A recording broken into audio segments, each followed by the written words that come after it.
bienvenue sur ma chaîne. Aujourd'hui, nouvelle vidéo, on va parler des études en Colombie-Britannique. Donc, dans la vidéo, tu vas retrouver une petite présentation de la province. Ensuite, on va parler de la population de cette province-là. On va parler des conditions d'études pour les étudiants internationaux. On va présenter les différentes universités, les différents collèges de cette province. Et enfin, on va terminer par une approximation de frais de scolarité. Donc, petite présentation, sachez que la province de Colombie-Britannique, c'est une province canadienne qui est plus située à l'ouest du Canada. Et elle est délimitée par l'océan Pacifique et par des chaînes de montagnes. Donc, elle tire son nom. Premièrement, en fait, elle est devenue une colonie britannique en 1858 sous le nom de British Columbia. Mais le nom de Columbia fait référence au fleuve Columbia qui traverse la province, d'où le nom de Colombie-Britannique. La population est surnommée britanno-colombienne ou britanno-colombienne. Et selon les données de Statistique Canada, la population au niveau de cette province-là en 2019 s'élevait à 571 336 habitants. Okay? Et en ce qui concerne donc les étudiants internationaux, en 2014, ils étaient à peu près 96 500 étudiants et quelques. Okay? Donc, il y a quand même une bonne population étudiante au niveau de la province de Colombie-Britannique. La condition la plus importante pour pouvoir commencer des études dans la province de Colombie-Britannique, c'est obtenir votre permis d'études. Vous n'avez pas besoin de CAQ parce que vous n'êtes pas au Québec. Donc, pour pouvoir obtenir votre permis d'études, qu'est-ce que vous avez à faire? C'est premièrement soumettre une demande d'admission dans la province et cela dans un établissement qui est désigné. Ensuite de ça, si l'admission est acceptée, vous allez pouvoir commencer votre démarche d'immigration, c'est-à-dire faire la demande du permis d'études et la demande de visa. Okay? Donc, sachez que au niveau de cette province, il y a 3 grandes destinations d'études, ok? 3 grandes villes où les étudiants vont plus aller étudier. C'est soit dans la ville de Vancouver, la ville de Victoria ou la ville de Kelowna, si je le dis comme il faut. La qualité de l'enseignement est très bonne. Ensuite de ça, vous avez donc la possibilité de pouvoir travailler après vos études. Et sachez qu'elle compte plus d'une centaine d'établissements désignés.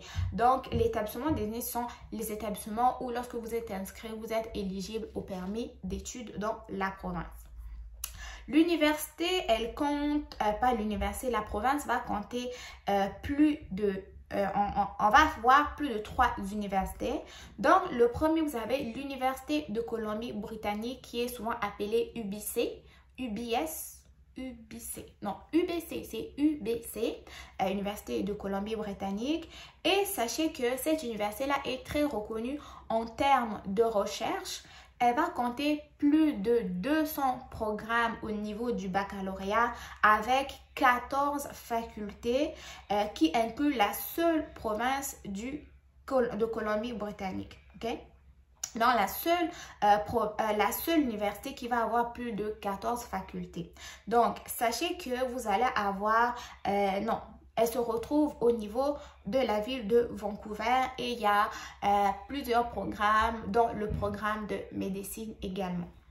Ensuite de ça, vous avez l'université Simon Fraser ou Simon Fraser University qui va compter également parmi les meilleures universités du Canada. Pour les étudiants internationaux, elle est assez quand même reconnue aussi. Donc, elle est quand même assez fréquentée par les étudiants internationaux. En dehors de cette université, on va avoir aussi l'université Victoria qui affiche les frais de scolarité les plus bas dans la province et accueille aussi beaucoup d'étudiants internationaux. Donc, ça, c'est les universités principales de la Colombie-Britannique.